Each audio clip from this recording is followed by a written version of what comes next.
cruising with Bill and Stu. Stu on his e-bike, Bill on his ElliptiGO.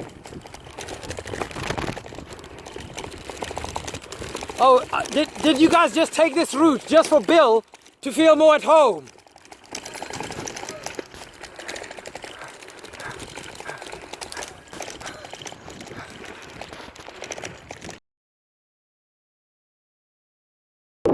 What a view. That lake down there. I've just been riding with my buddies Bill and Stu. And Bill reminded me I hadn't made any videos today. So thought I'd make one for this ride based on just the day's experiences. So today, you know, started out very stressful. I've got some traveling to do and also just some family stuff going on with the wider family that I don't have full control over, and whenever I don't have full control over something, I really start to knuckle down on the stuff I can control, and maybe I overzealously do it. But yeah, I met up with Bill and with Andy and with Stu. It's the first time the four of us have been together since the Paris Brest Paris 765-mile ride we all took on in 2015. Although we've all seen each other individually a number of times, and I see Stu every week because he trains at Body Street, but for the rest of them it's the first time we've all been together, so that was nice. And it really got me thinking back to, you know, the value of friendship and how important other people are to us, because I'm only living the way I'm living now and doing the things I'm doing now because of the journey I started with these guys, you know. The fact that I'm now a full-time professional coach, it just started out as a hobby and taking on challenges with guys like Bill and Stu and Andy, and I started out my ultra endurance riding career with Stu literally on the same day, you know, when we trained for the Chiltern 100. We met back in 2010. And since then we've gone on the maddest journey and all of the biggest challenges I've ever accomplished, whether it's the Edinburgh-London, which Stu's going to be riding next weekend, which is a 1,400 kilometer ride that has to be completed at an average speed of 12 kilometers per hour, including stops, or whether it's the Paris Brest Paris, where we all got together as a team, or whether it's the chin-ups world record.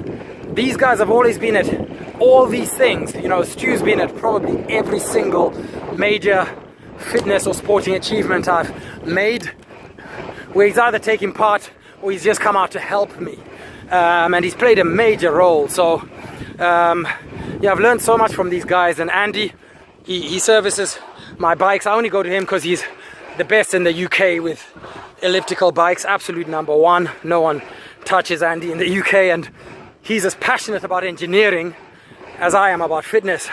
Never seen someone so passionate about engineering and machines. So, you know, you can't have a better person dealing with your stuff than someone that does it as a profession and a hobby. But yeah, and the other interesting thing is I haven't seen Bill in the flesh since 2018, but you know, we just run into each other. It's like we see each other every 2 weeks or something, you know, and that's when, you know, guys really mean something to you, because all your real friends, that's how it is. There's no awkwardness or shyness, because we all know each other and we kind of know what's important to each other. We keep in touch online, and it got me thinking, are video calls the same as seeing people? I video call my mum all the time, but have I really seen her?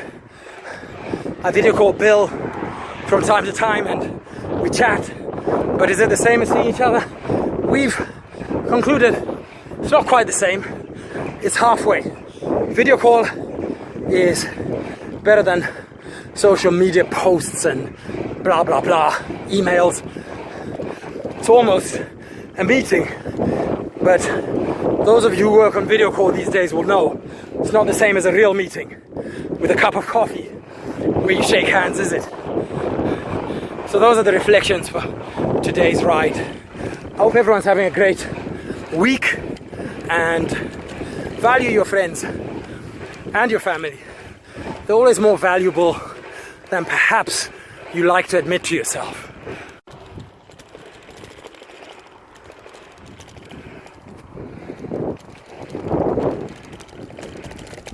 The open road. You might not be able to see them because it's so camouflaged. But actually sheep out here. Totally blended into their environment. Grazing away. And every centimeter of the ground here is just covered in droppings.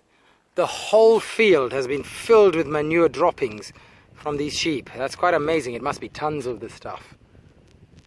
Anyways, it's a lovely evening.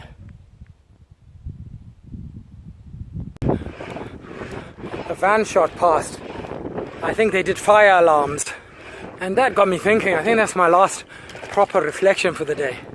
On communication, it said fire alarms, but at a glance it looked like firearms. We know there are no firearms in the UK, so do fire alarms. Just a difference of 2 letters, totally different meaning.